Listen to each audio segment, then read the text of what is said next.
እግዚአብሔር አምላካችን ስም የተባረከ ይሁን። ይህቺን ነገር ለምን እንዳደረኳት በኋላ ይገባችኋል። በጣም የምታስፈልገኝ ስለሆነች ነው። ደግሞ ተመችታኛለች፣ ወድጃታለሁ። እግዚአብሔርን በጣም እናመሰግናለን። በማክሰኞ ዕለት በነበረን የመሪዎች ጊዜ እግዚአብሔር በጣም ሲናገረን ነበረ። መልእክቱ ደግሞ በጣም ሲሪየስ እንደሆነ ተረድተናል። እግዚአብሔር ደግሞ እንደተናገረን ለቃሉ ለመዘጋጀት ያብቃን፣ ልባችንን ይመልስልን። ሌላው ደግሞ ሰኞ ዕለት የፊታችን ሰኞ ሳምንት ያለው የመጋቢ መጽሐፍ ላይ ሁላችንም ተገኝተን በዛ እንድንመርቅ ደግሞም ትልቅ ዓላማ ነው ያለውና መጽሐፍ ብቻ ሳይሆን እዚህ ቦታ ላይ አንድ እውን የሚሆን አሁን ህልም የሚመስል ትልቅ ህንጻ አለ። እኛ እና ልጆቻችን የምንጠቀምበት ያንን ደግሞ ስራ ለማከናወን የሁላችንም ድርሻ እንዲኖር አደራ ለማለት ፈልጋለሁኝ። መጽሐፍ ቀላል ነገር አይደለም። መጽሐፍ ጽፎ ደግሞ ለቤተ ክርስቲያን መስጠት እሱም ቀላል ነገር አይደለም። በጣም አድካሚ ነገር ነው መጽሐፍ እና ሁላችሁም ተገኝታችሁ በዛ የስራው ተሳታፊና ተካፋይ እንድትሆኑ ምናልባት እናንተ የምታደርጉት ኮንትሪቢዩሽን መጽሐፉን ወስዳችሁ በመገልገል በመግዛት ለሌሎች በመሸጥ የምታደርጉት አስተዋጽኦ ምናልባት 2-3 ከረጢት ሲሚንቶ ይገዛ ይሆናል። 5-10 ሆናችሁ የምታደርጉት ደግሞ አንድ ኮሎኒ ያቆማል እና እንደዛ አድርገን ነው 50 ሎሚ ለአንድ ሰው ሸክሙ ለ50 ሰው ጌጡ እንደሚባለው ማለት ነው። እኔ እንደራሴ አርጌ ነው የማየው።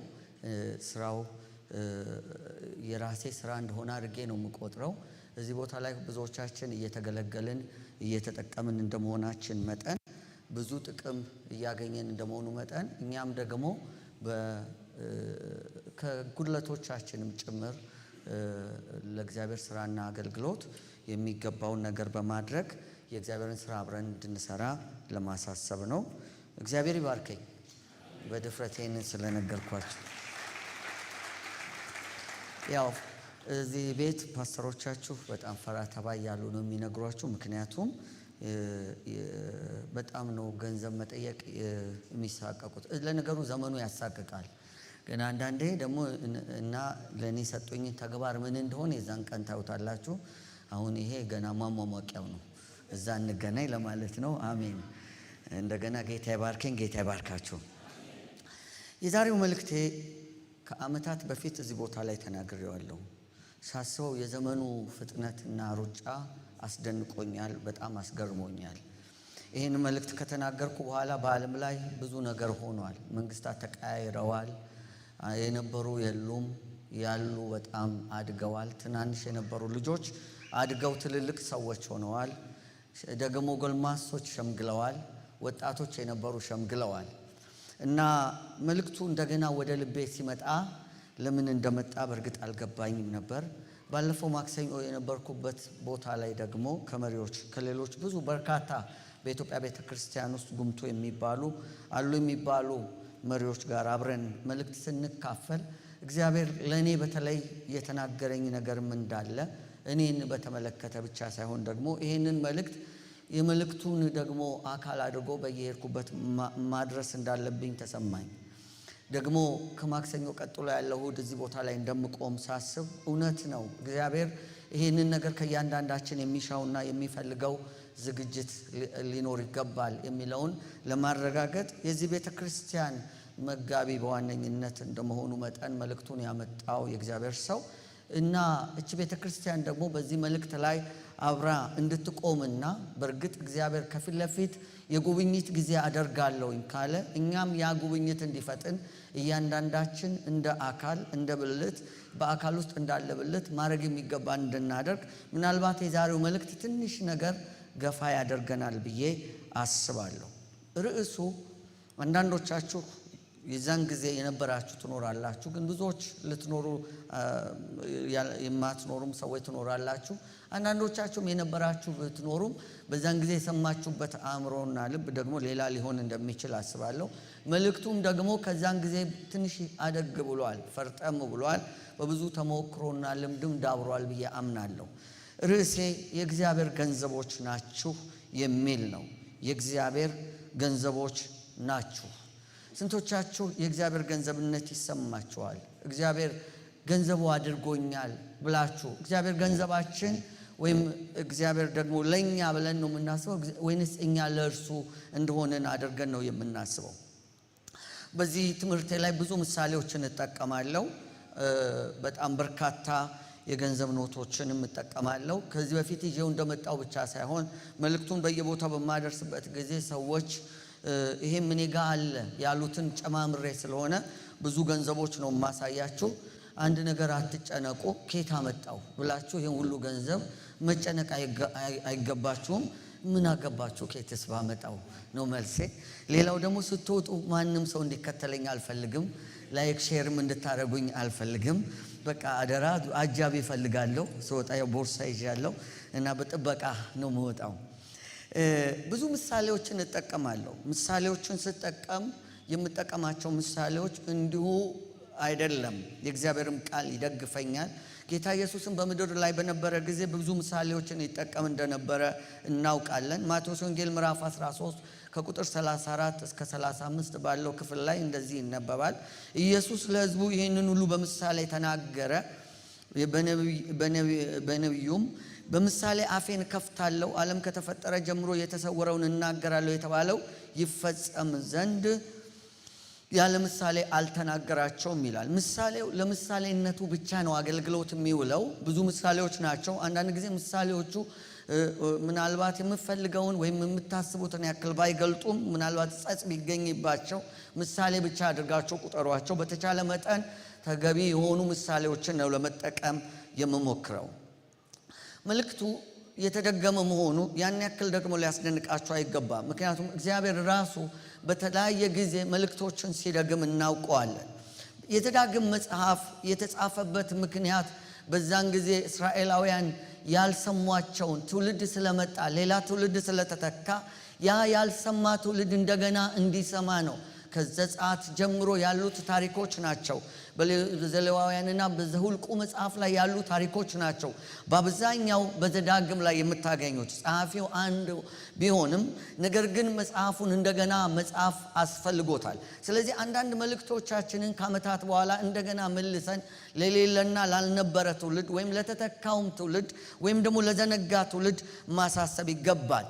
እንደውም ጴጥሮስ እንደዚህ ይላል በሁለተኛ ጴጥሮስ ምዕራፍ 1 ቁጥር 12 ላይ ስለነዚህ ነገሮች ምንም ብታውቁ በእናንተ ዘንድ ባለው ዕውቀት ምንም ብትጸኑ ስለነዚህ ነገሮች እንዳሳስባችሁ ቸል አልልም።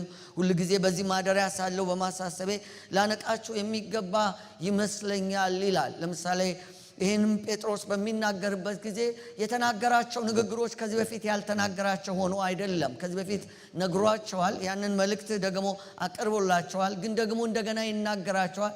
ከዚህም በኋላ ደጋግሜ መናገር አይቀርም ነው የሚለው።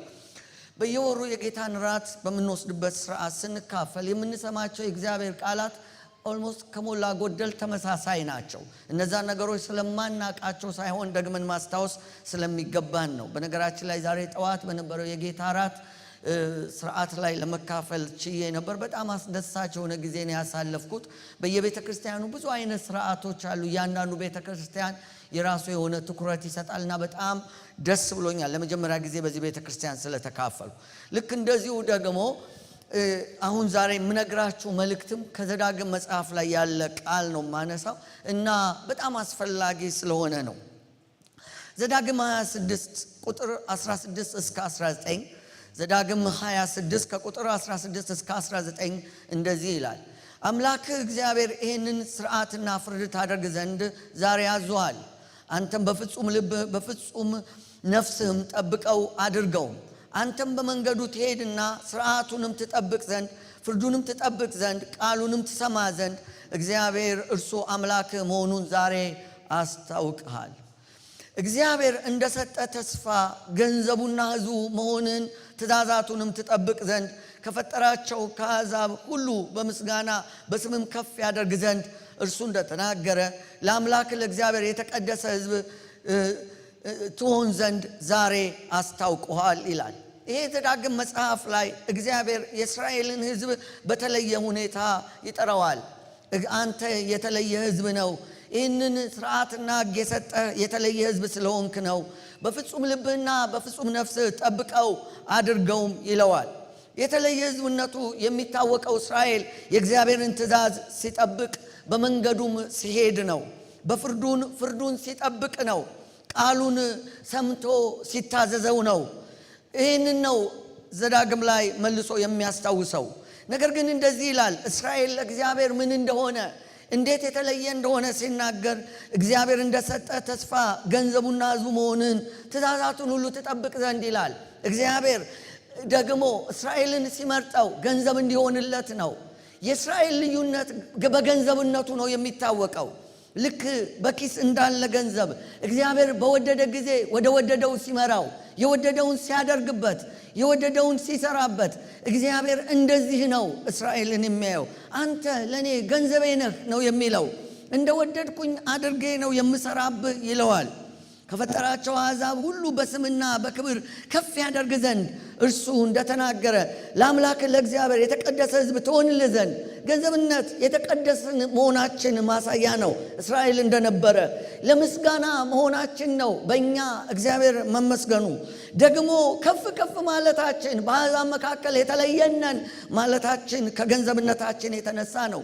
ቃሉ እንደዚህ ነው የሚለው፣ ከፈጠራቸው አሕዛብ ሁሉ በምስጋናም በስም ከፍ ከፍ ያደርግ ዘንድ። ከዚህ ቀጥሎ የምናገራቸው እግዚአብሔር ቃላትና ምሳሌዎች ይህንን የሚያስረግጡ ናቸው። እናም የመጀመሪያው ነገር ገንዘብነታችን እግዚአብሔር ከኪሱ አውጥቶ እንደሚጠቀምብን ያክል ነው። እኛ የእግዚአብሔር ገንዘቦች ነን። ኪሴ ውስጥ ለምሳሌ አሁን ጀምሬያለሁ። የመጀመሪያው የምነግራችሁ ይሄ ገንዘብ ነው። ይሄ ብር ነው፣ የኔ ብር ነው። ይሄ ብር ገንዘብ ነው፣ የራሴ ገንዘብ ነው። ከኪሴ ውስጥ እስከነበረ ጊዜ ድረስ እኔ የወደድኩትን ላደርግበት እችላለሁ። ለፈለኩት ልሰጠው፣ ለፈለኩት ደግሞ ልከለክለው እችላለሁ። ከኪሴ ውስጥ ያለውን ገንዘብ የማዘው እኔ ነኝ። ከኔ ውጭ ማንም ሰው ሊያዘዝ አይችልም በዚህ ብር። እናንተ እግዚአብሔር ናችሁ ማለት፣ የእግዚአብሔር ገንዘቦች ናችሁ ማለት እግዚአብሔር በወደደ ጊዜ ለወደደው አገልግሎት ያውለናል ማለት ነው። በዚህ ብር ምን ላደርግ እችላለሁ? ማኪያቶ ልጠጣ፣ ምናልባት አሁን በጣም እያነሰ ስለሄደ ማለት ነው። ምናልባት የሆነ ቆሎ ልገዛበትም እችላለሁ። ምናልባት መንገድ ላይ ላለለት የቸገረ ሰው ልሰጠው እችላለሁ። ይሄ ብር እኔ ነው። በእኔ ኪስ ውስጥ እስካለ ድረስ እኔ ነኝ የማዝበት። ገንዘብ ናችሁ ማለት እግዚአብሔር በወደደ ጊዜ የወደደው ሊያደርግብን ይችላል ማለት ነው። እግዚአብሔር በዘመናት ግን ይህንን እያለ በእስራኤል መካከል እግዚአብሔር እየተመላለሰ ነቢዩ ኢሳይያስ እንደሚነግረን በምዕራፍ 6 ላይ ቸግሮት ያውቃል። ማን ልላክ ብሎ ያውቃል። እግዚአብሔር ሰው አጣው ብሎ ያውቃል። ሰው አጣባቸው ነቢያቶቹን ሲያስነሳ እንደነ ኤርምያስ አይነት ሰዎችን፣ የሕፃናት ብላቴናዎችን ሄዶ የመረጠበት ምክንያት ሰሚ አጥቶ ነው። ገንዘብ የሚሆንለት አጥቶ፣ ሁሉም በፈቃዱ እንደወደደ የሚሄድ ሆኖ ሳለ ተቸገረ። እግዚአብሔር ቸግሮት ያውቃል። እንደኔና እንደናንተ ይሄ ገንዘብ አይደለም የቸገረው። እኔና እናንተ ለእግዚአብሔር ገንዘቦቹ ነን። እና እግዚአብሔር ከኪሱ የሚያወጣው ባልነበረው ጊዜ አንዳንዶች እንደ ኢሳይያስ አይነት እኔ ያለውልህ እኔ ላከኝ ብለዋል። ኢሳይያስ እንደዛ ነው፣ እኔ ላከኝ አለ። አንተ ስምህ ማን ነው? እዛ ጋ ያለው ጥቁር። አዎ ደነገጥክ። ናትናኤል ናስቲ። ዛሬ ከብዙ ሰው ጋር ነው የምሰብከው። ስለዚህ ሬዲዮን ቅድም ስታመልክ ደስ ብለኝ ነበር። ስትሄድ እቺ ቤት ታደርሳለች። ራይድ ባታሲዝም እንኳን ታክሲ ታሲዛለች አይደለ? ቤት ሰፈር ኬት ነው ራይድ ብዙም አይደለም። ታክሲ አትይዝም፣ በእግር ነው የምትሄደው። ግድ የለም ግን ሰኞ ዕለት የሆነ ነገር ወይም ዛሬ ከሰዓት ጓደኞች ጋር አነስ ያለ ቦታ ሄደ 2 ሻይ መጠጣት ታስችላለች። ወይም ራስን ዘና አርግባት። በቃ ደስ አልከኝ፣ ሌላው ጉባኤ ሁሉ አልሰጠውትም፣ አንተን መረጥኩህ፣ እንካ ውሰደው። ሌሎቻችሁ አታጨበጭቡ፣ ምቀኛው ናቸው። አሁን ምን አደረግኩኝ? ስብከቴን ጀምሬያለሁ። የመጀመሪያው ነጥቤ ነው። ኪሴ ውስጥ ያለውን ገንዘብ እኔ ያዘዝኩበት፣ ለናትናኤል ሰጠሁት፣ መብቴ ነው። ከዚህ መካከል አንዳችንን እግዚአብሔር ወደ ፈለገ ቦታ ቢልከን፣ ላከኝ የሚል አንድ መዝሙር ይላል ግጥሙ ላይ፣ ወደ አውሮፓ ላከኝ፣ ወደ አሜሪካ ላከኝ፣ ላከኝ። ሁሉም ደስ ይላል። ወደ ጋምቤላ አልሰማውም፣ ወደ ኩልኮንታ ቢልከን ጥሩ ነው። እግዚአብሔር ሁሉም ሰው የሚፈልገው ስናድግ ለእግዚአብሔር አስቸገርን አይደል? አንዳንዶቻችን ድሮ በጭነት መኪናም ሄደን በግርም ተጉዘን ድሃ ቤትም ገብተን ሀብታም ለነገሩ ሀብታም ብዙ አልነበረም እና ሄደን እንደፈለገ እግዚአብሔር የሚጠቀምብን ነበር። አሁን ግን ትልልቆች ሆነን ለእግዚአብሔር ተለቀን እና የተለቀን መስሎን የፈለገ ቦታ መላክ አስቸገረን። መውጣት የድሮዋ 10 ብር ታቆታላችሁ። የሆነ መሶብ የምትሰፋ ሴት ነበረች እና አንድ ጓደኛችን ከጓደኛው ጋር ሁል ጊዜ ሻይ ሊጠጡ ይሄዳሉ። 10 ብር ዋጋ ነበራት። ማኪያቶ ምናልባት በ1 ብር የሚገዛበት ዘመን ነው ያ ዘመን። እና ደረት ኪስ ውስጥ ሁል ጊዜ ያስቀምጣታል እና አያወጣም። ይሄ ዝም ብሎ በሰው ገንዘብ የሚጋበዛል አይደል? እዚህ ጉባኤም አለ አንድ ሰው አለ ልበል እና እንደዛ አይነት ሰው ነው እና ደረት ኪስ ውስጥ ያስቀምጣታል። እና አንድ ቀን ምን አለው ጓደኛ፣ ያኛው ነው የራሱን ጓደኛ፣ እኔ ፈራውልህ አንድ ቀን አለው። አንድ ቀን እቺ መሶብ የምትሰፋ ሴትዮ ምርር ብሏት እሷ ራሷ ደረትን እንዳትወጋ አውጣ ብላ ምንድነው የሸሸከኝ። በነገራችን ላይ አሁን 10 ብራችሁን ልብ ብላችሁ ስትመለከቷት መሶብ የምትሰፋዋ ሴት ራሷ ጨርሳ መሶቡ ነው ያለው። እሷ ልጆች ወልዳ መሰለኝ የሆኑ 3 ነው 4 ሰዎች እዛ አሉ። የእሷ ልጆች ይመስሉኛል፣ ወይም እሷም ትኖር ይሆናል። ደብዘዝ ያለ ብር ስላየው ምናልባት እግዚአብሔር እንደዛ ይልከናል ወይ ነው የመጀመሪያው ጥያቄ። ገንዘቦች ናችሁ ወይ? ራሳችሁን ለራሳችሁ ምልክት እየሰጣችሁ መሄድ ትችላላችሁ። ብዙ ፖስት አለ እዚህ ጋር ዛሬ እንዳልኳችሁ ብዙ ባለጠግነት እየተሰማኝ ነው እዚህ ጋር ያለው። እሺ አሁንም ማሳያችሁ ብሮች አሉ። የመጀመሪያ የማሳያችሁ ነገር እዚህ ጋር የአሜሪካ ዶላር ይዣለሁ። ያው ላይክ ብዙ እንዳታረጉኝ ብዬ $1 ነው ያዝኩት። $2 ማለት ነው። ገንዘብነታችን የእግዚአብሔር ቃል ሲናገር በስፍራ ሁሉ የሚሰራ እንደሆነ ነው የነገረን። ትልቅ እንደሆነ ነው የነገረን። ወደ አብርሃም ታሪክ ልውሰዳችሁ። ዘፍጥረት 15 ላይ ቁጥር 1 እስከ 6 ያለን እስከ መጨረሻው ልታዩ ትችላላችሁ። ታሪኩን ብዙዎቻችሁ ታውቁታላችሁ። አብርሃም ምዕራፍ 14 ላይ አንድ ታላቅ ጦርነት ተዋግቶ ነው የተመለሰው እና በእግዚአብሔር ተማምኖ ፎክሯል። ያው እግዚአብሔርን አብርሃምን ባለጠጋ ያደረኩት እኔ ነኝ እንዳትል ብሎ ከነገስታት ጋር ተማምሎ መጣ። ግን ልጅ አልነበረው፣ ቤት ውስጥ ልጅ አልነበረም እና በትካዜ የውስጡን የሚያውቅ እግዚአብሔር መጣና ቁጥር 1 ከዚህ ነገርም በኋላ እግዚአብሔር ቃል በራእይ ወደ አብርሃም እንደዚህ ሲል መጣ። አብርሃም ወይ አትፍራ፣ እኔ ላንተ ጋሻህ ነኝ፣ ዋጋህም እጅግ ታላቅ ነው አለው። አብርሃምን አንተ ትልቅ ነህ፣ አትፍራ፣ ዋጋህም እጅግ ትልቅ ነው አለው። አብርሃም ቤት ውስጥ ምንድነው ልጅ የለውም እና አብርሃም አቤቱ እግዚአብሔር ወይ ምን ትሰጠኛለህ? እኔም ያለ ልጅ እሄዳለሁ። የቤቴ መጋቢ የደማስቆ ሰው ኤሌዘር ነው አለ። አብርሃምም ለኔ ዘር አልሰጠኝም፣ ነው በቤቴ የተወለደው ሰው ይወርሰኛል አለ። እግዚአብሔርም እንደዚህ ሲል በቃሉ መጣለት፣ ይህ አይወርስም፣ ነገር ግን ከጉልበት የሚወጣው ይወርሳል አለውና ወደ ሜዳ ወጣው ይላል አብርሃምን። አሁን እግዚአብሔር ገንዘቦቼ ናችሁ ሲለን እኛ የምናስበው ኑሯችንን፣ ትዳራችንን፣ ልጆቻችንን፣ ገንዘባችንን፣ ቤተሰባችንን ነው። አሁን አብርሃም ልክ እንደኛው ጥያቄ ነበረው። በመካከለኛው ምስራቅ በዛን ዘመን ልጅ ማለት ቀላል ጥያቄ አይደለም፣ ትልቅ ጥያቄ ነው። ቤት ውስጥ ኤሌዘር የሚባል ባሪያ ያለው እሱ ይወርሰኛል ሲል እግዚአብሔር መጣና አንተ እኮ ለኔ ትልቅ ነህ አለው። ትልቅ ነህ እኮ አንተ እንደምታስበው አይደለም፣ ዋጋ እጅግ የከበረ፣ እኔ ደግሞ ለአንተ ጋሻ ነኝ አለው። ምን ማለት ነው? አሁን ከገንዘብ አንጻር ስናየው ገንዘባችንን የሆነ ተራ ቦታ አይደለም የምናስቀምጠው፣ ጥብቅ የሆነ ቦታ ካዝና ካለ ካዝና ውስጥ ነው። እዚህ እኛ ሀገር ባንክ እንደተጀመረ ብዙ ሰው አያውቅም ነበርና ባንክ አቢሲኒያ ነው ወይንስ ባንኮ ዲ ሮማ ነው? የትኛው ነው ይቀር ይሁን ከሁለት አንዱ ብቻ የቀደመው ባንክ ያስገቡ አንድ ሰው በማለዳ ሄደው ሰላም ነው ይላሉ አሉ እና ምንድነው እርግጠኛ ስላልሆኑ አሁን ላይ እንደዛ ጥያቄ አናቀርብም። ያው እርግጠኞች ባንክ ካስቀመጥነው እርግጠኛ እንሆናለን። እና እግዚአብሔር እንደዛ ነው፣ ካዝና ውስጥ ነው ያስቀመጥኩ። አንተ ለኔ ትልቅ ነህ። በልጅ አትለካም፣ በሀብት አትለካም፣ በምትኖርበት መሬት አትለካም። አንተ ለኔ ትልቅ ነህ። እግዚአብሔር እኛን ትልቅ ነው ያደረገን። የአሜሪካ ዶላር የትም ቦታ ነው የሚገዛው፣ የትም ቦታ ነው ዋጋ ያለው። አንድ አባባል አለ ምን የሚል መሰላችሁ? ሚስትህ ጃፓናዊ ከሆነች የቻይና ምግብ የምትበላ ከሆነ ዶላር ኪስ ውስጥ ካለ በዓለም ላይ በጣም ደስተኛው ሰው አንተ ነህ ይባላል። ምን ማለት ነው? ጃፓናዊ ሚስቶች በጣም ጥሩ ሚስቶች ናቸው ለባሎቻቸው ማለት ነው። ለነሱ አላቅም፣ ለባሎቻቸው በጣም ጥሩ ሚስቶች ናቸው። ከዛ ቀጥሎ እዚህ ያላችሁ ሚስቶች ትመስሉኛላችሁ። አሜን ነው። በጣም ጥሩ ሚስቶች ናቸው። የቻይና ምግብ ደግሞ ምንድነው ከየት ነው ብላችሁ አትጠይቁ እንጂ ዝም ብላችሁ ከበላችሁ በጣም ጣፋጭ ነው። ከጠየቃችሁ ግን ምናልባት ወዲያ ወደ ሽንት ቤት ወደ መታጠቢያ ቤት ልትመላለሱ ትችላላችሁ። ከዛ ቀጥሎ ዶላር ነው። ኪስ ካለ የትም ቦታ ይገዛል ዶላር። አሜሪካንን የሚጠሉ ሰዎች እንኳን ኪስ ውስጥ ዶላር አለ።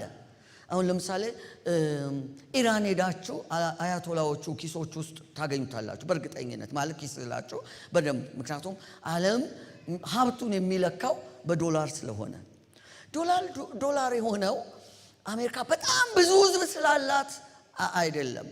ወይም አሜሪካ የሆነ የተለየ ብቻ የሆነ ጊዜ የሆነ የእግዚአብሔር ፌቨር ይመስለኛል ዶላርን ውድ አደረገው። ምክንያቱም አሁን ዝም ብዬ ስመለከት እዚህ ጋር ሌሎች ብሮች አሉኝ። እዚህ ጋር ከአሜሪካ ጋር ሊገዳደሩ የሚችሉ የሆኑ አገራት አሉ።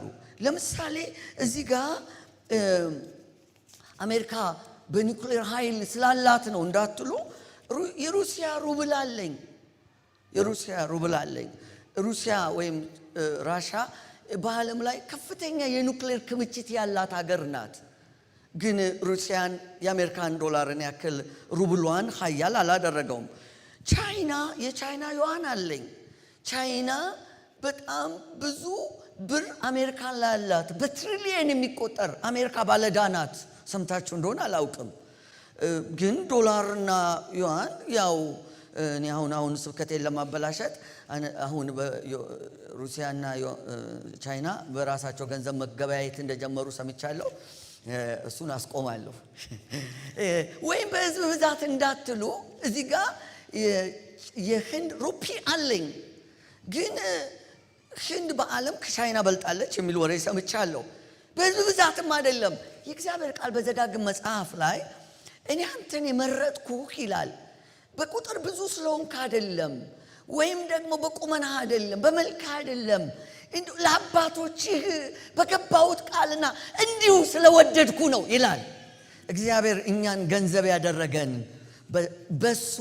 ከሱ የተነሳ ነው። ብንጠይቅ አንዳንዱ ጉዳይ አይገባንም። አሁን ይሄ ለኢኮኖሚስቶች ሊገባ ይችላል፣ ለፖለቲከኞች ሊገባ ይችላል፣ ይሄ ሴራ ትንተናው ስላሉ ሊገባ ይችላል። እኛ ግን ብዙ አይገባንም። ግን ምንም ይሁን ምን የአሜሪካ ዶላር አሁን ከነጻጸርኳቸው ጋር ስናስተያየው ፈጽሞ የሚነጻጸር አይደለም። ስለዚህ እኛ ገንዘብነታችን በሁሉ ስፍራ የሚገዛ ነው። የትም ቦታ፣ የትኛውም አይነት ቤተሰብ፣ የትኛውም አይነት ኑሮ፣ የትኛውም አይነት ስራ ውስጥ ብንሆን ይህ ገንዘብነት መግዛት የሚችል ነው። ከፍ ባለ በላቀ ደረጃ ነው ማንነታችን እላያችን ላይ የተጻፈው ጽፈት ነው የሚለው። በጣም ጥሩ ነው። አንዳንድ ጊዜ ገንዘብነታችንን በስም ለማሳመር እንሞክራለን። እላው ላይ ቁጥራችንን ትልቅ በማድረግ ወይም ስማችንን በመለጠፍ። ራእይ መጽሐፍ ምዕራፍ 3 ቁጥር 1 ላይ በሰርዴስ ወዳለው ቤተክርስቲያን መልአክ እንደዚህ ብለህ ጻፍ፣ 7ቱ የእግዚአብሔር መናፍስት 7ቱ ከዋክብቶች ያሉት እንደዚህ ይላል፣ ስራህን አውቃለሁ፣ ሕያው እንደመሆንህ ስም አለ፣ ግን ሞተህም ይላል። ስም አለ፣ ቁጥር አለ። ሰርዴስ ውስጥ ብዙ አማኞች አሉ፣ ስም አላቸው። የሰርዴስ ምናምን ቤተክርስቲያን የሚል ስም አላቸው። ግን ምን ይላል? ሞተህማል። ስም አለ እኮ ግን የሞትክ ነህ ነው የሚለው። እና እዚህ ጋር 2 ብሮች ይዤላችሁ ቀርብ ያለው እቺ የኩዌት ዲናር ናት። ዲናር ሆና ግን የኩዌት ስሙኒ ወይም 25 ሳንቲም ወይም 25 ሳንቲም ምን እንደሆነ የማያውቅ ትውልድ እየተነሳ ነው። የአንድ ብር 1/4 ናት። እቺ በጣም የመግዛት አቅሟ ግን የትየለሌ ነው። እዚህ ጋር ግን ስም ያለው ዶላር አለኝ። ቀላል እንዳይመስላችሁ። እዚህ ፊት ለፊት ያሉ ሰዎች እሱን እንዲያዩላኝ እፈልጋለሁ። ይታያል? ስንት ነው ቁጥሩ? አይታይም? አይን ተቸግረናል። አያችሁ ፓስተር ይታያል? ይሄኛው እዚህ ጋር የሚታይ ቁጥር አይታይም? እሺ ሀብትሽ ንገረኝ። ስንት ነው? 25 ሚሊዮን። እሺ እዚህ ጋርስ የሆነ ጽፈት ይታያል? በካሜራ በደንብ ይኸው ይታያል። ምንድን ነው የሚለው? ዶላር አይደለ? 25 ሚሊዮን ዶላር። ቅድም ለምን እንዳትከተሉኝ እንዳልኩ አሁን ገባችሁ? 25 ሚሊዮን ዶላር አለኝ። 25 ሚሊዮን በጣም ቀላል ነው። ስንት ነው የሚያስፈልጋችሁ ለዚህ? 1 2 3 ካለኝ አይበቃችሁ? የዚምባብዌ ነው። ስሙ ምንድን ነው? እስቲ ስሙ ምንድን ነው? ቁጥሩ ስንት ነው? 25 ምን ሚሊዮን። ለምን ይዘው መጣ ብትሉኝ የሰጡኝ ሰውዬ ለመስበክ ይጠቅምሃል ብለው ነው የሰጡኝ። ይሄ ስም አለው ግን አይገዛም። አቅመቢስ ነው። እችኛዋ ዲናር ስም ባይኖራትም በመግዛት ትበልጠዋለች። ወደኛ ስመጣ ለስም ያለን መንሰፍሰፍ፣ እላያችን ላይ የምንለጥፈው ስም ብዛት። ስለ ኢዲ አሚን ዳዳ አንብቤያለሁ አፍሪካንስ የሚል አንድ መጽሐፍ ላይ። የእኛን ሀገር ላለማለት ፈልጌ ነው። አቤቴ ስሙ ርዝመት። እሱ ብዙም አይገርመኝም። እኛ ሀገር የምንለጥፈው ስም ብዛት። ክቡር ዶክተር፣ ነብይ፣ ሐዋርያ፣ ሜጀር፣ ማይነር ስም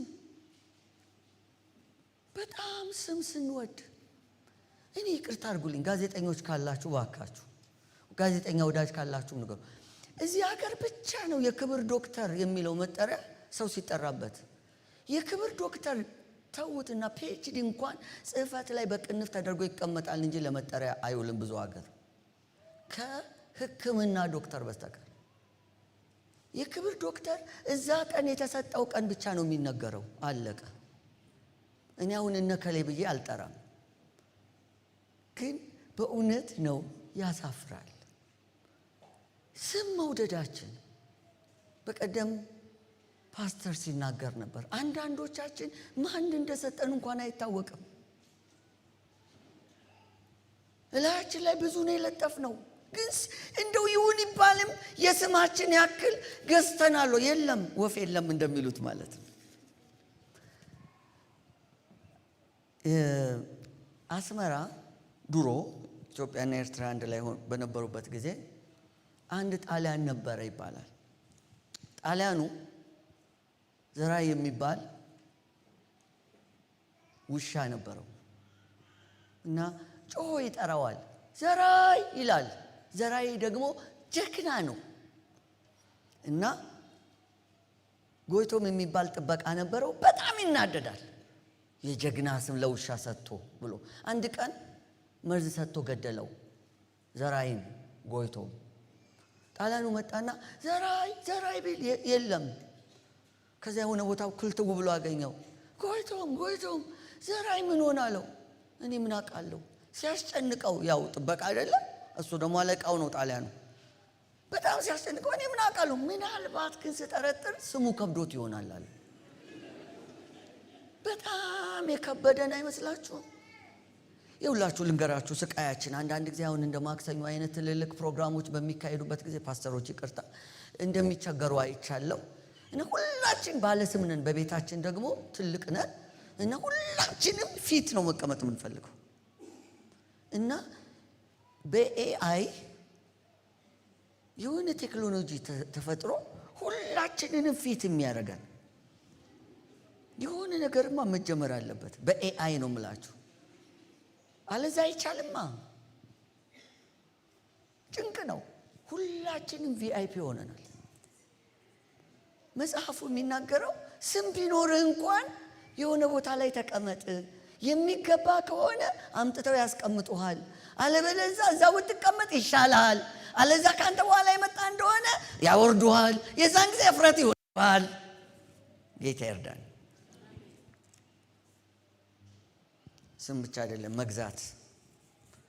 ሶስተኛ ገንዘብነታችን በዘመን ሁሉ ከላይ የተቀመጠ ማንነት ያለው የማይወርድ።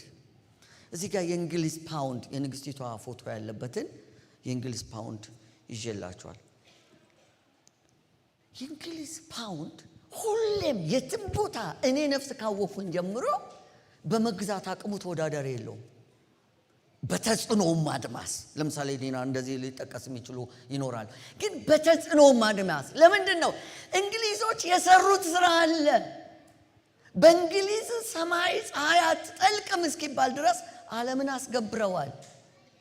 ስለዚህ ይህ ገንዘብ በመግዛት አቅሙ ከፍ እንዳለ ሁሉ እኔና እናንተንም እግዚአብሔር ያስቀመጠን ሁሉ ጊዜ በሚጨምር አቅም ነው። ሁለተኛ ጴጥሮስ ምዕራፍ 1 ቁጥር 8 ላይ እነዚህ ነገሮች ለእናንተ ሆነው ቢበዙ በጌታችን በኢየሱስ ክርስቶስ እውቀት ስራ ፈቶችና ፍሬ ቢሶች እንዳትሆኑ ያደርጋቸዋል ይላል። ምን አርጉ ይላል? ከዛ በፊት ጨምሩ ጨምሩ ጨምሩ። ነገር እየጨመረ ነው። የእናንተም ነገር ይጨምር ነው። ነገር እየወረደ ነው። አጠገባችሁ ያለው ጴንጤ ዋጋ እየወረደ እንደሆነ እያያችሁ፣ የእናንተ ግን መውረድ የለበትም። የትም ቦታ የመግዛት አቅም፣ ስትናገሩ የመደመጥ አቅም፣ ስትመክሩ የመደመጥ አቅም፣ ህይወታችሁ የመከበር አቅም እግዚአብሔር ያብዛልን። አሜን። ራሳችሁን እዩ። አካባቢያችሁ ካሉ ሰዎች ምን ያህል ነው የሚያከብሯችሁ? ድሮ እኮ እንደዚህ ነው አይደለ? ጴንጤ ሲባል እሱ እኮ ጴንጤ ነው ከተባለ በቃ አለ፣ ስታንዳርድ ወጥቷል። እየተቃወሙን እንኳን ሰዎች እየጠሉን እንኳን ለኛ ያበጁት ስታንዳርድ አለ፣ የህይወት ስታንዳርድ አለ። በሐዋርያት ሥራም ላይ ሁሉም ያከብሯቸው ነበረ። ሊተባበሯቸው ባይፈቅዱም ያከብሯቸው የሚከበር ህይወት እንደ እንግሊዝ ፓውንድ። ጌታ ይርዳን። አሜን።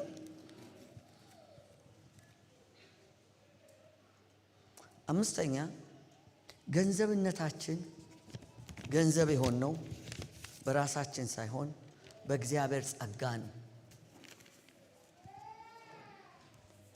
ቲቶ 2:11-13 ባለው ክፍል ላይ ሰዎችን ሁሉ የሚያድን የእግዚአብሔር ጸጋ ተገልጧል። ይህም ጸጋ ኃጢአተኝነትንና ዓለማዊ ምኞትን ክደን የተባረከው ተስፋችንን እርሱም የታላቁን የአምላካችንን የመድኃኒታችንን የኢየሱስ ክርስቶስን ክብር መገለጥ እየጠበቅን ራሳችንን በመግዛት በጽድቅ እግዚአብሔርን በመምሰል በአሁኑ ዘመን እንድንኖር ያስተምረናል ይላል። ከዛ ይቀጥልና መድኃኒታችንም ከአመፅ ሁሉ እንዲቤዠን መልካሙን ለማድረግ የሚቀናውን ገንዘቡ የሚሆነውን ሕዝብ ለራሱ እንዲያነጻ ስለኛ ነፍሱን ሰጥቷል ይላል። ቅድም ስለ አብርሃም ነግሬያችኋለሁ። አሁን ልመለስበት። አብርሃምን ዘፍጥረት 15 ላይ እግዚአብሔር ሲያገኘው ዋጋ ትልቅ ነው ብሎ እግዚአብሔር እንዲገባው ሲፈልግ አብርሃምን በሚገርም መሐላ ትልቅነቱን አጸናለት። ና እንማማል አለው። ወደ ሜዳ ወጣው። አብርሃም እንደለመደው የመካከለኛው ምስራቅ የመሐላ ስርዓት በቀኝና በግራ የእንስሳቱን ሰውነት ከፋፍሎ በመካከል እየተመላለሰ ሊማማል አስቦ ነበረ። መካከለኛው ምስራቅ ሰው በየመካከሉ በተከፋፈለ የእንስሳት ሰውነት መካከል እየተመላለሰ ብከዳህ እንዲያርገኝ ብከዳህ እንደዚህ ያርገኝ ይላል። አብርሃም ያሰበው እንደዛ ለመማማል ነበር። ጨለመ። ቁራዎች መጡ። እንቅልፍ አለው። እግዚአብሔር በዛ ሁሉ አልመጣም።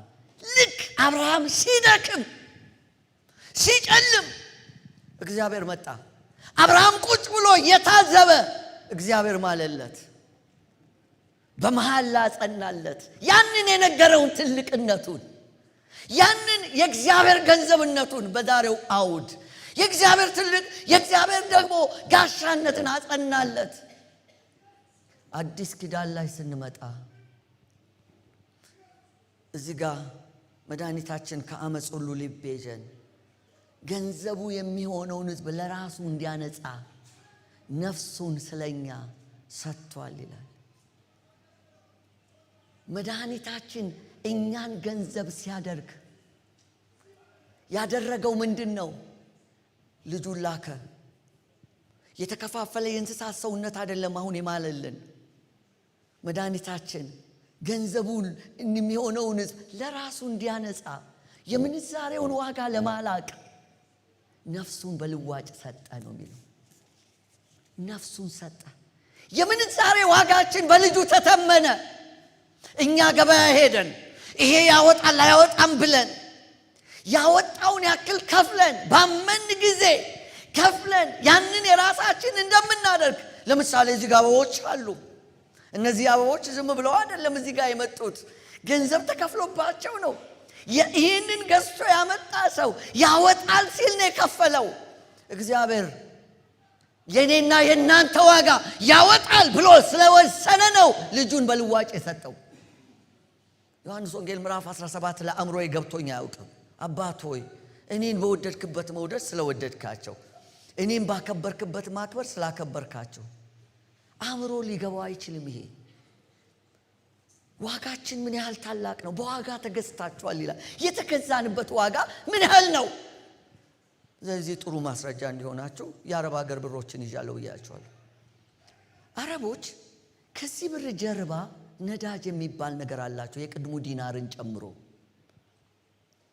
1932ዎቹ አካባቢ ኳታር ዶሃ አካባቢ ካልተሳሳቱ ከሎስ አንጀለስ የመጣ አንድ የውሃ ቆፋሪ ቡድን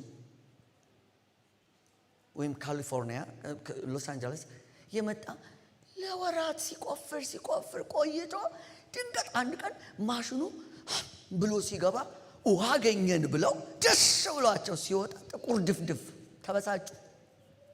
ደስ አላላቸው። እነሱ የሚፈልጉት ውሃ ነበር፣ የወጣው ግን ድፍድፍ ነዳጅ። ስለዚህም ለአመታት አረቦች አላወቁትም። ምዕራባውያን ቀድመው ስላወቁ በጣም በዘበዟቸው። 1970ዎቹ በተለይ የአረብ እስራኤል 1973 የአረብ እስራኤል ጦርነት ጊዜ ነው በጣም የባነኑት። ነገር ግን እንደዛ መሆኑ አላወቁም። እንዳላወቁ የምታውቁት 1980 ላይ የሆነ አንድ ታሪክ ልንገራችሁ። 1980 ላይ አንድ የኩዌት ቅድም የዲናር ያሳዩአችሁ አገር ሰው ባለጠጋ ሰው ድንገት ደስ ቢለው ልደቱን ሊያከብር አስቦ ለ60 ሰዎች BMW ቁልፍ ሰጣቸው። ዳኒ ገባል አይደል? BMW ብራንድ ነው። እዚህ ጋር የዩናይትድ አረብ ኤሚሬትስ የዱባይ ገንዘብ አለኝ፣ የሊባኖስ ብዙ ገንዘቦች አሉኝ፣ የሳውዲ አለኝ፣ የኳታር አለኝ። የሳውዲ እንደገና ኳታር እዚህ ጋር ሌላ አለ። በጣም ብዙ ብዙ ብዙ ብዙ ብዙ ብሮች። ከዚህ ጀርባ ሁሉ ምን አለ? ነዳጅ። በእኛም ሀገር አሁን ቀረ እንጂ አንድ ሰው ዝም ብሎ ገንዘብ ሲያጠፋ ከታየ ምን የአረብ ገንዘብ ይመስል ይባላል። ወይም ደግሞ አረብ ገላል እንዴ ይባላል። ጥቅሙ ዝም ብሎ የሚወጣ ነበር። አሁን እንደዛ አይደለም፣ ግን ጥቅሙ ገብቷቸዋል። ቀድማ ዱባይ የነቃች ይመስለኛል። አሁን ሳውዲ የነቃች ነው። ይሄ ገንዘብ ሁሉ ጊዜ እንደማይቀጥል ጸጋ። ጎልደሜር የተባሉ የእስራኤል ሴት ጠቅላይ ሚኒስትር አንድ ጊዜ እግዚአብሔር ግን ፌር አይደለም አሉ። የሰራው ፌር አይደለም። ያ ሁሉ የነዳጅ ምድር አሳልፎን በሲና በረሃ አይደል፣ በሳውዲ በኩል አይደል እንደዚህ አውጥቶ ምናምን ወሰዳቸው የሚባል ወይም በወዲያ ያ ሁሉ በረሃ አሳልፎን እዚህ ምድር ላይ ማስፈሩ ፌር አይደለም አሉ። እና አንዳንዶች አሴር እግሩን በዘይት አጥልቅ የሚለውን ትንቢት ይዘው የአሴርን ቦታ እየቆፈሩ ነው ሲባል ሰምቻለሁ። ዘይት ምንድነው? ጸጋ ነው። አገልግሎት ጸጋ ነው። የተሰጣቸው አገልግሎት ጸጋ ነው። መዘመር ቢሆን፣ መስበክ ቢሆን፣ መምራት ቢሆን፣ ሹመት ቢሆን ጸጋ ነው። ሕይወት ቢሆን ጸጋ ነው። ቁጭ ብሎ እንደዚህ መስማት ጸጋ ነው። ከሁሉ የሚበልጥ ድነት ጸጋ ነው። ሲጮኻችሁ ጸጋ ነው በሉ እስቲ። ይህን ጸጋ ግን እግዚአብሔር የሰጠን ዝም ብሎ አይደለም። መድኃኒታችን ከአመፃ ሁሉ እንዲቤዠን፣ ከአመፅ እንዲቤዠን፣ ገንዘቡ የሚሆነውን ሕዝብ ለራሱ እንዲያነጻ ነፍሱን በልዋጭ ሰጥቷል። ጸጋ ነፃ ስጦታ ቢሆንም ርካሽ ግን አይደለም። አብን ወልድን አስከፍሎታል። እግዚአብሔር አብን እግዚአብሔር ወልድን አስከፍሎታል። ስለዚህ ጸጋችሁን ርካሽ አታድርጉት። የተሰጣችሁን ጸጋ በአግባቡ ተጠቀሙበት። ማገልገል እድል ነው። ስለ ይሁዳ የተነገረው ክፍል ላይ በጣም ልቤን የሚነካኝ አንድ ቃል አለ። ምን ይላል? ይሄ ጸጋ ይሄ እድል ተሰጥቶት ነበር ይላል። ይሁዳ ታውቃላችሁ ገንዘቡን እንዳልተጠቀመበት ልብ ብላችኋል? አልወሰደውም። የተሰጣችሁን ጸጋ እባካችሁ እድል ተጠቀሙበት። ገንዘብነታችን ሌላው ማወቅ ያለብን ነገር ገንዘብነታችን አቅም የሚኖረው በጸጋ ነው። እውነት ነው፣ በጸጋ ያገኘነው ነው። ግን ገንዘብነታችን አቅም የሚኖረው በአንድነት ሲሆን ነው። አንድ ስንሆን፣ ስንተባበር፣ በአንድነት ስንቆም። ይሄ ቦታ ለምሳሌ የእግዚአብሔር ቦታ ነው። ሁሉም ቤተ ክርስቲያን ቢተባበር መልካም ነው። ምክንያቱም የሚሰበከው ጌታ ነው። ሁላችንም በአንድነት ብንቆም፣ ሌላው ሲሰራ አብረን ሌላ ኢየሱስ የለም። ኢየሱስ አንድ ነው። እሱ እንዴት እንደጸለየ ዮሐንስ ወንጌል ምዕራፍ 17 ቁጥር 19 እርሱም ደግሞ በእውነት የተቀደሱ እንዲሆኑ እኔ ራሴን ስለነሱ ቀድሳለሁ፣ ሁሉም አንድ ይሆኑ ዘንድ ከቃላቸው የተነሳ በእኔ ስለሚያምኑ ደግሞ እንጂ ስለነዚህ ብቻ አልልህም። አንተ እንደላከኝ ወደ ዓለም ያምን ዘንድ አንተም አባት ሆይ በእኔ እንዳለ እኔም በአንተ እነሱም ደግሞ በእኛ አንድ ይሆኑ ዘንድ። ለአንድነት ነው የተጠራ ነው። ለህብረት ነው የተጠራ ነው። እኔ አንዳንድ ሰው ቸርች ውስጥ መጥቶ አንድነትን ለመረበሽ የተላከ ይመስላል። አገልግሎት ህብረት ጸሎት ውስጥ ከገባ፣ ኳየር ውስጥ ከገባ፣ ዲያቆናት ውስጥ ከገባ ይታመሳል። ህብረት ሲከፋፍል ሲያቅበት ከዛ ነው የሚጀምረው። እኛ አንድ እንድንሆን የተጠራ ነው። ሌላው ቀርቶ ከሁሉም አብያተ ክርስቲያናት አንድ እንድንሆን ኦርቶዶክስ ካቶሊክ እንኳን የሚባል ሰማይ አያውቀውም። እኛ ነን የከፋፈል ነው። የሚያስመካ ታሪካችን አይደለም። የመካከለኛው ምስራቅ የሰባቱ አብያተ ክርስቲያናትን ታሪክ ስናጠና ከጀርባ ያለው ታሪክ የመጣው በቤተ ክርስቲያን መከፋፈል ምክንያት ነው። እኛ አንድ ስንሆን ታሪክ ይቀየራል። እዚህ ጋር የአውሮፓውያን የድሮ ገንዘብ አለ። በጥቂቱ ነው ያለኝ። የጀርመን ደች ማርክ፣ የጣሊያን ሊሬ፣ የስዊድን ክራውን ወይም ክሮነር እና ሌሎችም ብሮች ነበሯቸው። የፈረንሳይ ፍራንክ ነበረ።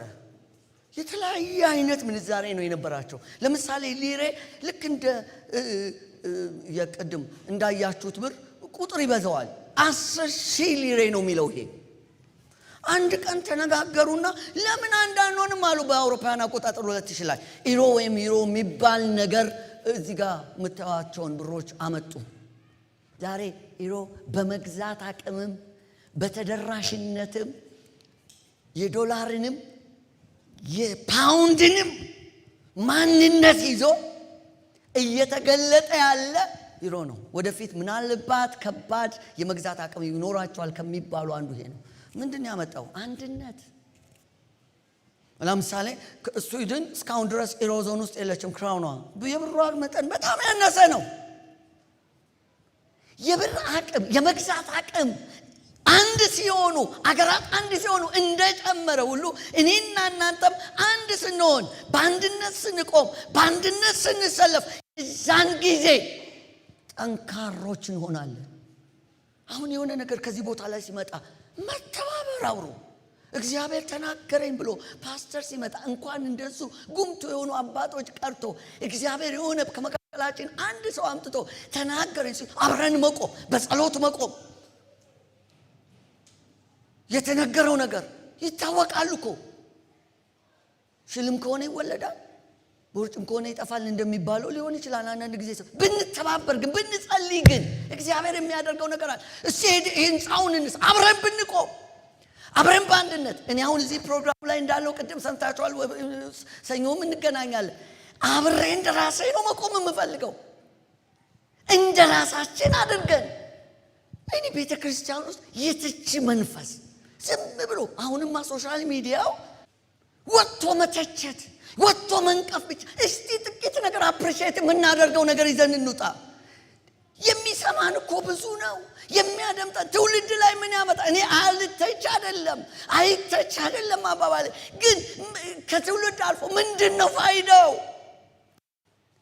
ኢየሱስ እኮ ሰባቱ ቤተ ክርስቲያናት ሲመጣ ሁሉም ፍጹም ሆኖ አላገኛቸው፣ ግን ትንሽም ብትሆን መልካም ነገር ከሱ ተነስቶ ነው። አንዳንዶች እኮ እኔ ላረጋ ያልቻልኩትን ነገር ያደረጉ ናቸው። ልናገራቸውም አልችልም። እኔ ምን አድርጌያለሁ ብዬ መጀመሪያ ራሴን የጻድቅ አይኖች ወደ ራሱ ናቸው ነው የሚለው። ወደ ሰው ስትጠቁም ደግሞ 3 ጣት ወደ ራሴ ይጠቁምብሃል፣ አንዱ ወደ እግዚአብሔር ያሳቅልብሃል የሚልም ጥሩ አባባል አለ። አንድ ሰው እንዳለው ካላላችሁኝ በስተቀር ምን ችግር አለው እንደዚህ ይጠቁማለሁ አለ። ምንም ወደ እኔ እንዳይመጣ እና ተመኘው። ምን ተመኛ አትሉኝም? እንደ ፖለቲከኛ እንደዚያ ማህበራዊ ሳይንስ ጠበብ ምናምን እንዳታዩኝ እና ምስራቅ አፍሪካ አንድ ብትሆን ከግብጽ ጀምሮ እና እዚህ ጋር ምን ብር አለኝ መሰላችሁ? የግብጽ ብር አለኝ፣ የግብጽ ፓውንድ ነው መሰለኝ የሚባለው። የዩጋንዳ ብር አለኝ፣ የኬንያ ሽልንግ አለኝ፣ የሶማሊያ አለኝ፣ ደግሞ የሶማሌላንድ አለኝ፣ የኤርትራ ናቅፋ አለኝ። እና አንድ ብንሆን ብዬ ተመኘው። አንድ ብንሆን በአንድነት ብንቆም ምስራቅ አፍሪካ የኤርትራን 1000 ኪሎ ሜትር ወደብ ኢትዮጵያ ብትጠቀም፣ ኤርትራ ደግሞ ያው ቡናውንም ምኑንም ከዚህ በርካሽ ገዝታ ኤክስፖርት ብታረግ፣ በፊት እንደዛ ታረግ ነበር አሉ። ጥሩ እኮ ነው ማለት እዚህ ያሉ ከእንትን ካለ በቃ ተስማምተን። እኔ አሁን ፖለቲከኛ አይደለሁም። በጣም የዋህ ሰባኪ ያርጋችሁ ቁጠሩኝ። ምን ሊፈጠር እንደሚችል አባይን ከግብጽ ጋር አብረን ብናለማ፣ ከሱዳን ጋር ብናለማ እና ደግሞ ይሄ ብቻ ሳይሆን ሌሎችም የአፍሪካ ሀገራት አብረው ቢተባበሩ፣ እነ ዛምቢያ፣ እነ ጊኒ ቢሳው፣ እነ ሳውዝ አፍሪካ፣ እነ ማሊ ምናምን አብረው አንድ ቢሆኑ ኢሮ የደረሰበት ላይ እዛ ስልጣኔ ላይ ማንደርስ ይመስላችኋል? አሁን ወደ ቤተ ክርስቲያን ልመልሳችሁ። ይሄ ከብር አንጻር ለምሳሌ ያቀረብኩት ነው እንጂ ዋና ነገር አይደለም። እነሱ እንደፈለጉ እኛ አንድ ብንሆን፣ እኛ በህብረት ብንቆም፣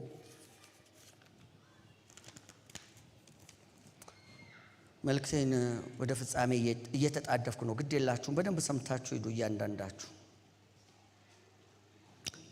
ገንዘብነታችን የመግዛት አቅም ያለው ዛሬ ላይ ባለው የመግዛት አቅም ነው። ዛሬ ላይ ካልተጠቀምንበት አይቻልም። እስራኤልን እግዚአብሔር ምን ይላቸዋል? ሚልክያስ 3:14 ላይ እናንተ እግዚአብሔርን ማገልገል ከንቱ ነው፣ ትእዛዛቱን በመጠበቅ በሰራዊት ጌታ በእግዚአብሔር ፊት ሐዘንተኞች ሆነን መሄድ ምን ይረባናል? አሁንም የሚታበዩትን ሰዎች ብፁዓን ብለን እንጠራቸዋለን፣ ክፉም የሚያደርጉ ጸንተዋል፣ እግዚአብሔርን ይፈታተናል ያመልጣሉ ብላቸዋል። እስራኤል ተነስቶ አንድ ቀን ምን ይጠቅመናል ለእግዚአብሔር ገንዘብ መሆን፣ ሐዘን የተረፈን አሉ። ተዉ። እዚህ ጋር የኢትዮጵያ ብሮች አሉ። እኛ እግዚአብሔር ሊጠቀምብን በፈለገ ጊዜ ካልተጠቀመ ዋጋችንን እናጣለን። ለምሳሌ አንድ የምታውቁት የቅርብ ጊዜ ብር ላሳያችሁ። ትንሽ ልዩነት። ይሄን ብር ታውቁታላችሁ? አቤት ይሄ ብር የቅርብ ጊዜ ነው አይደል? እኔ እግዚአብሔር ምን እንዳሰበ አላውቅም። አንድ ቀን ድንገት ከእንቅልፌ ስነቃ ልክ ብር መንዘር እንዳቆመ ይሄንን ብር አላገኝም። 4000 የኢትዮጵያ ብር ነው። አቤት እንዴት እንደተቃጠልኩ። ቁጭ ሳረገው ለቤት ክራይ በጣም ስለምሳቀቅ እንትን እንዳይሉ ማስቀምጥበት ረስቼዋለሁ። በጣም ስራ በዝቶብኝ ነበር የዛን ጊዜ። የሆነ ነገር ውስጥም ነበርኩ። ስነቃ አገኘሁት። በጣም ደግሞ ሊያቃጥለኝ አንድ ጓደኛዬ ትግራይ ይሄድ ነበር። ትግራይ መጨረሻ ላይ እየተመነዘረ ነበር። እሱ ሰኞ ሄዶ እኔ ማክሰኞ ነው ያየሁት። ዩኤን ነበር የሚሰራው። ምን አለበት አይቸው ቢሆን። አሁን እኔ አልከሰርኩም፣ ቢያንስ እናንተን አስተማርኩባችሁ። ካልተጠቀማችሁበት እንደ ይሄ ብር ነው፣ በቃ ወረቀት ነው። ከዛ ውጭ ደግሞ ይሄን ብር የነበረበት ዘመን ደግሞ አለ። እቺ የምትሰፋዋ ሴትዮን ጨምሮ እነዚህ ብሮች። ከዛ ደግሞ ራቅ ስትሉ ደግሞ እነዚህ ብሮች የነበሩበት ዘመን አለ። ይሄ የድሮ 5 ብር ነው፣ 50 ብር አይደለም። እቺ 10 ብር፣ የ50 ብር፣ ይሄ 1 ብር፣ ይሄ 100 ብር የደርግ ጊዜ ነው። ይሄ ደግሞ የሩቅ ዘመን ነው፣ የንጉሱ የኃይለ ሥላሴ። በጣም ሩቅ ዘመን ሲሆን ገንዘብ ምን ይሆናል? ቅርስ ይሆናል። አሁን ብዙ ሰው በቀደም እኔ ቤተክርስቲያን ተናግሬ ሲሆን ልጆችን ከ10 ዓመት በላይ ያልሆኑትን ሁሉ አስቀምጬ ነው ያስተማርኩትና ይሄንስ መተው የጠየቁኝ እስቲ ይሄንን ብር አሳየን ያሉት ምን ሆኗል? ቅርስ። በጣም ሃይማኖታዊ ስርዓት ብቻ ስናበዛና እንቅስቃሴ ሳይኖር ከመግዛት አቅማችን ሩቅ ስንሄድ መጨረሻችን ቅርስም ሆነ።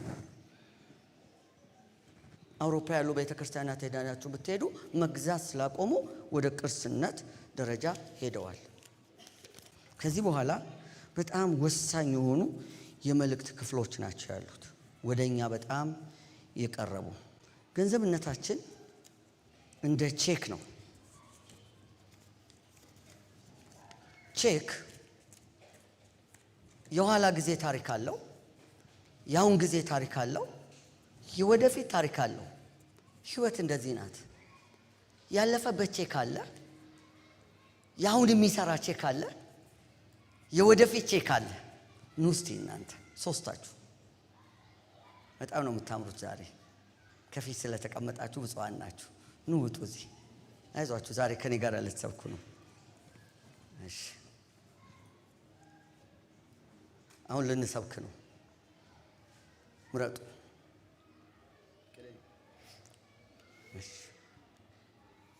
እሺ እላው ላይ ስንት ብር እንደተጻፈ ነገሩኝ። 1000። ያንተስ? 1000። ያንቺስ? 1000። የሁላችሁም 1000 ነው። እሺ ሶስቱም 1000 ብር ነው ያላቸው። ቼኩ ይሰራል ማለት ህጋዊ ቼክ ነው። እሺ አሁን ደግሞ ዓመተ ምህረቱን ንገሩን። ያንተ ስንት ላይ ነው? 9ኛ ወር 2016። እሺ 18 9ኛ ወር ነው 2018። ያንቺስ? በጣም ጥሩ ሰምታችኋታል።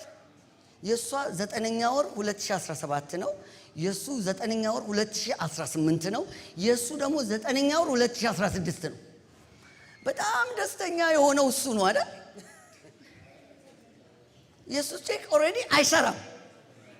ይዘው ሂድ፣ ይዘው ውሰደው። እሺ አንተ ስም ማን ነው? ደምስ። ያንተ ቼክ ይሰራል? መቼ ነው የሚሰራው? ከዓመት በኋላ። ስለዚህ ይዘው ሂድ፣ ይዘው ሂድ። የዛሬ ዓመት እንገናኝ፣ እንዳታስመታብኝ። ደውለህ ጠይቀኝ። ያንቺስ ማን ነው ስምሽ? ቅድስት። ያንቺ መቼ ነው? 9ኛ ወር 9ኛ ወር ማለት ትክክለኛውን ቀን ንገረኝ። መቼ ነው? ቀን አለው አይደለ? በስንት? 10። የነሱም 10 ነው የሚለው፣ ግን ያንቺ 10 9 2017 ስንት ብር አለው? ይሄ 1000 ብር ያንቺ ነው ማለት ነው። ሰኞ ዕለት ሄደሽ ብርሃን ባንክ ማውጣት ትችያለሽ። በሰላም ሂጂ። በትዕግስት ስሙኝ። ምንድነው እያልኳችሁ ያለሁት?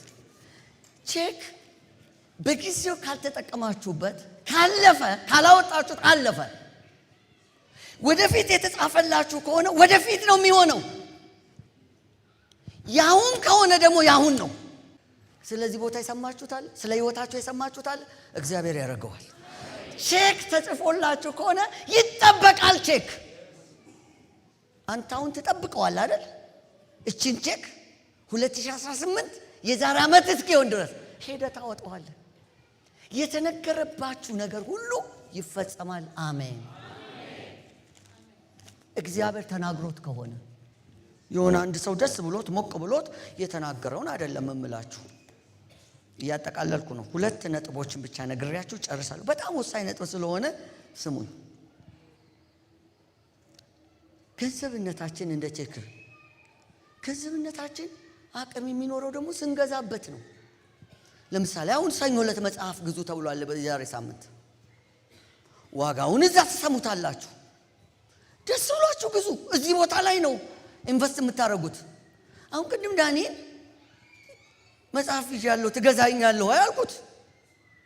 አዎ አለኝ። 1000 ብር ነው የምትገዛኝ አልኩት። ይሄ እዚህ ላይ ትንሽ ቆይቷል ስለታተመ 200 ብር ነው። ይሄኛው 80 ብር ነው። 280 ብር ነው። ግን አሁን ቢታተም ቢባል እሱ ነው ያክል አይደለም። እጄን ሳም አድርጎ እሺ ብሎ ነው ሄደው። 1000 ብር ይዛ ኪስ ውስጥ እሺ ቁጥሬ ልስጥህ። ልስጣ ቶሎ አሁኑ ነው።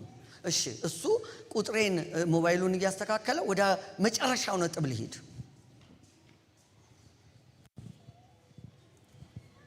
ብር ያለቀ ዛሬ አይ እዚህ ጋር ያለው ነው። እሱንማ ያዘው። 1000 ብር ይሞላል። አዎ ይዘና ቶሎና። ይሄ ብር ይሰራል አይደል? ትወዱታላችሁ በጣም። ናቴ ትወደዋለህ? እሺ መጣበት ና። ጌታ ኢየሱስ ይባርክ።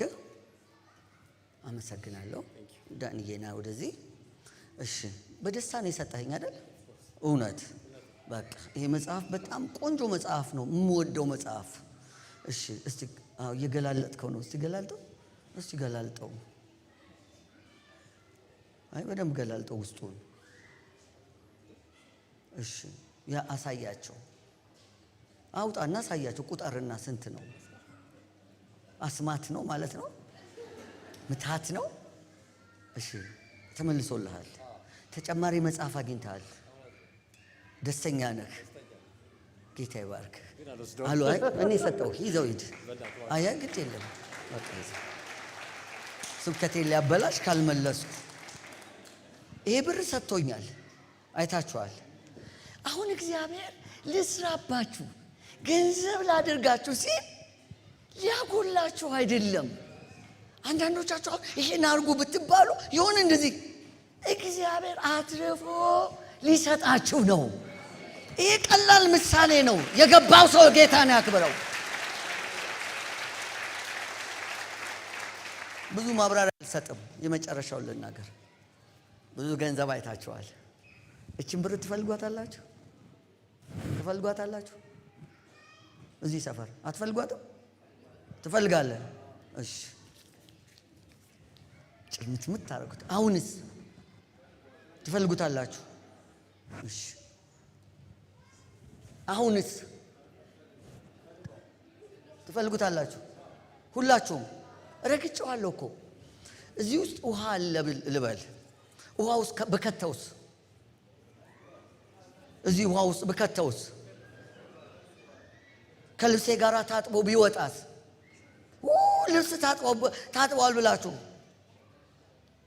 ለምን?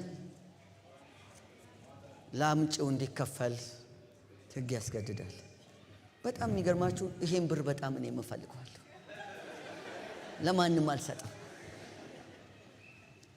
ገንዘብነታችሁ እላዩ ላይ ከተጻፈው ጽፈት እንጂ በመከራ ውስጥ በማለፋችሁ፣ በጭንቅ ውስጥ በማለፋችሁ፣ በውጣ ውረድ ውስጥ በማለፋችሁ፣ በመቆሸሽ በመውደቅ በመነሳታችሁ የሚመዘን አይደለም። ሁልጊዜም እላያችሁ ላይ ጽፈቱ አለ። በምንም አይነት ህይወት ውስጥ ልታልፉ ትችላላችሁ። ተቀባይነት ልታጡ ትችላላችሁ። ቆሻሻ ነው ልትባሉ ትችላላችሁ። እናንተ ላይ የተጻፈው ጽፈት ተራ ሰው የጻፈው አይደለም። የጻፈው ባለቤቱ ነው። የጻፈው በጸጋ ነው። የጻፈው ራሱ ነው። እናንተ የእግዚአብሔር ገንዘቦች ናችሁ። በመከራ ውስጥ ያላችሁ ብትሆኑ፣ በጭንቅ ውስጥ ያላችሁ ብትሆኑ፣ በመውደቅ በመነሳት ውስጥ ያላችሁ ቢሆን፣ ሰው የሚያችሁ ሌላ መልክ ቢሆን፣ አታስፈልጉም ብትባሉ እግዚአብሔር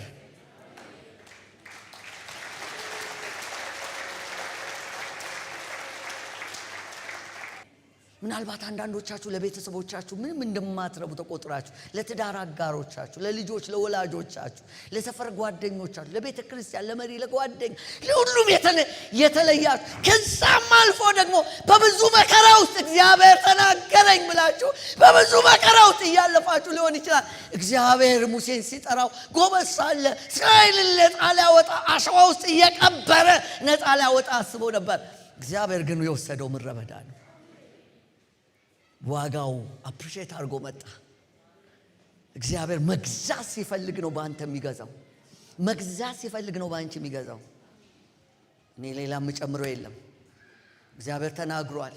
የጉብኝት ጊዜ ነው ብሏል። መጨረሻ መደምደሚያ ይሄ ነው። ገንዘብ ይፈልጋል።